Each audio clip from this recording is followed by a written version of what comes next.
अध्यक्ष महोदय, पूज्य गुरुजन वर्ग आणि माझ्या बालमित्रांनो, मी माधुरी प्रवीण शिंदे, इयत्ता 5वी.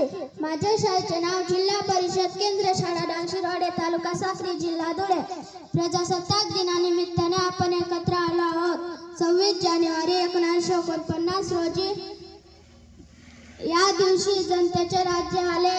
स्वातंत्र्यासाठी गुलामगिरीच्या बेड्यात अटून ब्रिटिशांना हद्दपार केल्यानंतर भारत स्वतंत्र झाला. पण भारताचे प्रशासन चालणार कसे हा प्रश्न होता. म्हणून डॉक्टर बाबासाहेब आंबेडकरांना सारखे विचारत पुढे आले. भारतीय संविधानाची निर्मिती झाली. 26 नोव्हेंबर 1949 रोजी सर्व मुद्दे सहमत झाले. 26 जानेवारी 1949 रोजी भारत प्रजासत्ताक बनला होता. शेवटी मला एवढेच म्हणायचे आहे की देशभक्ती म्हणजे फक्त उत्सव साजरा करणे नाही, तर देशासाठी काहीतरी करणे आहे. जय हिंद, जय महाराष्ट्र.